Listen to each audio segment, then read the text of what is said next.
Subjective sheet number 10, subjective sheet number 10 का question number जो 5 है वो हमने किया हुआ है। एन ड्रॉप्स ऑफ मरकरी अगर कंबाइन होते हैं तो नया पोटेंशियल क्या होगा, हमने 2 बार किया है, एन की पावर 2/3।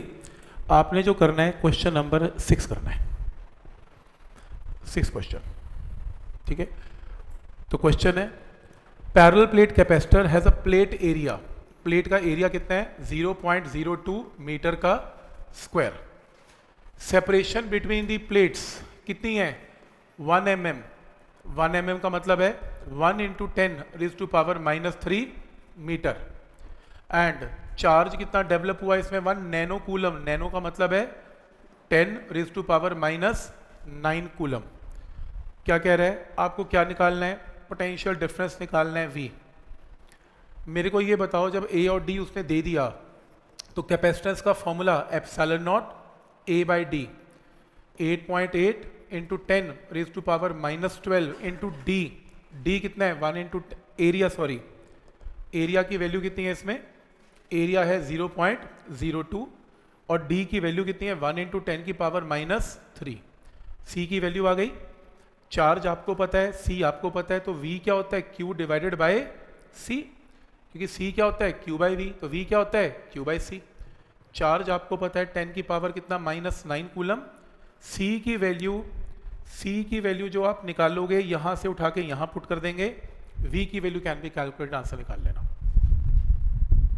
मेथड समझ में आ रहा है कि क्या करना है इसमें, कुछ नहीं है। जब भी A और D गिवन हो तो समझो आपको कैपेसिटेंस की वैल्यू दे रहा है ε0 A/D, तो C आ जाएगा, C आ गया, Q की वैल्यू पता है, डिवाइड करके V की वैल्यू आ जाएगी।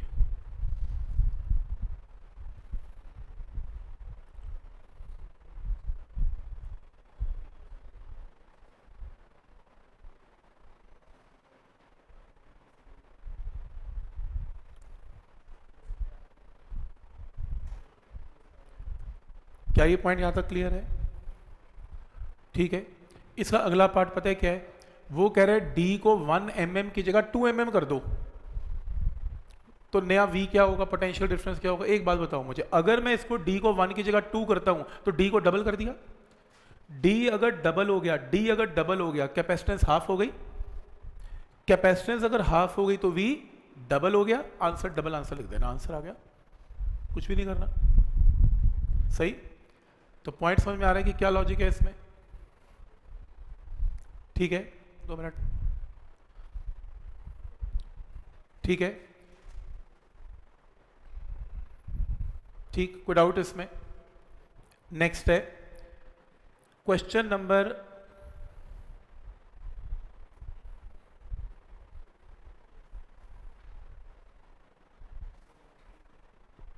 12, नहीं 12 नहीं हो पाएगा, क्वेश्चन नंबर करें 14। When a slab of insulating material, insulating material क्या होता है डाइलेक्ट्रिक कांस्टेंट, तो ये स्लैब थिकनेस गिवन है, T कितना गिवन है 4 mm, ये लो। Introduce between the parallel plate capacitor, तो it is found that distance between the plates has to be increase by 3.2 mm so as to restore the capacitance to its original value, find dielectric constant। देखो वो ये कह रहा है अगर ये slab ना होती तो बोलो कैपेसिटेंस क्या होती, ε0 A/D होती, राइट। पर जब मैंने एक डाइलेक्ट्रिक मटेरियल डाल दिया तो मेरी कैपेसिटेंस कितनी हो गई, इतनी हो गई। डाइलेक्ट्रिक के साथ ये होगी, कोई डाउट इसमें? बिना डाइलेक्ट्रिक की होगी, विद डाइलेक्ट्रिक की होगी। मुझे बस ये बताओ कि ये वैल्यू बड़ी होगी कि राइट वाली वैल्यू बड़ी होगी, राइट वाली, तभी तो मॉडिफिकेशन की थी कैपेसिटर की, ताकि कैपेसिटेंस की वैल्यू बढ़ जाए। डाइलेक्ट्रिक स्लैब तभी डाली जाती है ताकि C की वैल्यू को बढ़ाना होता है, इसलिए। तो वो कह रहे हैं कि मैं ये चाहता हूं कि डाइलेक्ट्रिक स्लैब डालने के बाद भी कैपेसिटेंस ओरिजिनल वैल्यू जितनी हो जाए, C की ओरिजिनल वैल्यू आ जाए, लेकिन ऐसा करने के लिए वो कह रहे हैं D को मुझे बढ़ाना पड़ा बाय 3.2 mm, ये लो। अगर मैं D को बढ़ा दूं, डिनोमिनेटर बढ़ गया, ओवरऑल कैपेसिटेंस घट गई और ये ओरिजिनल वैल्यू रिटेन कर गई। तो कह रहा है जो ओरिजिनल वैल्यू इतनी थी डाइलेक्ट्रिक डालने से कैपेसिटी बढ़ गई, डी इंक्रीज करने से कैपेसिटी घट गई और ओरिजिनल वैल्यू जितनी हो गई।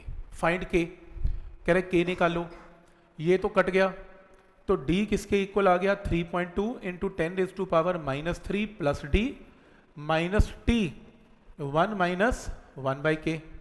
डी से डी कट गया, 3.2 into 10⁻³ minus T 1 minus 1/k, minus minus plus. इस t की वैल्यू को उठा के यहां से यहां पुट कर दो और k निकाल लो, k की वैल्यू 5 आ रही है, चेक कर लो। t तो तुम्हें गिवन ही है, सॉल्व करके k की value can be calculated. Point समझ में आ रहा है कि क्या लॉजिक है इसमें? तो पहले ओरिजिनल वैल्यू लिखो, फिर डाइलेक्ट्रिक कांस्टेंट के साथ लिखो, d को बढ़ा दो और वैल्यू को इक्वेट कर दो वापस से।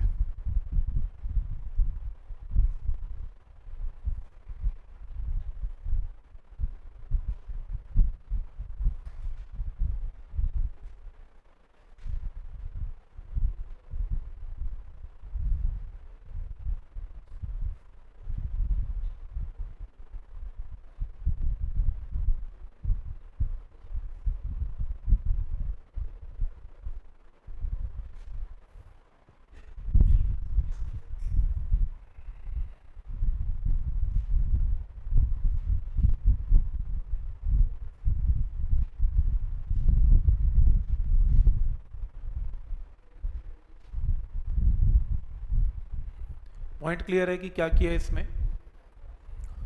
ठीक है यहाँ तक। और ये लास्ट क्वेश्चन जिसके अंदर ये क्वेश्चन है, parallel plate capacitor with a plate separation 5 mm is charge by a battery. Plate separation क्या होती है? डी। तो कह रहे इसमें डी की वैल्यू 5 mm है, ठीक है, बैटरी के साथ कनेक्टेड है। बैटरी ने क्या प्रोवाइड किया? Potential difference V। तो केस नंबर 1 में कैपेसिटेंस कितनी है? ε0A/d, ये कैपेसिटेंस है। तो चार्ज बैटरी ने कितना दिया? Q क्या होता है? C/V। तो Q क्या होगा? ε0A/d × V। बैटरी ने इतना चार्ज दे दिया इस कैपेसिटर को, बात होगी खत्म। सही। अब वो कह रहे हैं कि मैंने सेकंड केस में, केस नंबर 2 में डाइलेक्ट्रिक माइका शीट क्या होती है? डाइलेक्ट्रिक। एक डाइलेक्ट्रिक को डाल दिया जिसकी थिकनेस कितनी है? 2 mm। ये लो 2 mm थिकनेस है। अब कैपेसिटेंस की नई वैल्यू क्या होगी? ε0A/d minus T into 1 minus 1/k। तो ये कैपेसिटेंस की वैल्यू होगी, डाइलेक्ट्रिक स्लैब के साथ ये वैल्यू है। तो नया, और पोटेंशियल डिफरेंस तो बैटरी का सेम ही है V, तो नया चार्ज क्या होगा? C'/V, यानी कि ε0A/d minus T 1 minus 1/k into V। ये चार्ज हो गया। पहले केस में चार्ज C/V होता है ना, CQ/V होता है, ये समझ में आ रहा है ना? तो C को V से मल्टीप्लाई किया, चार्ज है। नया चार्ज C को, नए C की वैल्यू को V से मल्टीप्लाई किया, नया चार्ज है।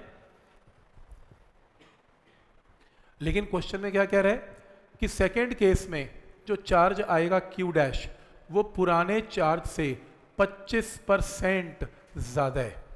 तो कर दिया 25% ज़्यादा, तो कितना आएगा? Q' is 125/100 into Q। एक काम कर लेना, Q' को यहाँ पुट कर लेना, इस Q को यहाँ पुट कर लेना, T तुम्हें पता है, D तुम्हें पता है, सॉल्व करके K निकाल लेना, आंसर आ जाएगा। कर लोगे इक्वेट? इसे इक्वेट कर लेना, सारी वैल्यूज कैंसिल हो जाएंगी, T और D पुट कर लेना और K निकाल लेना, आंसर है।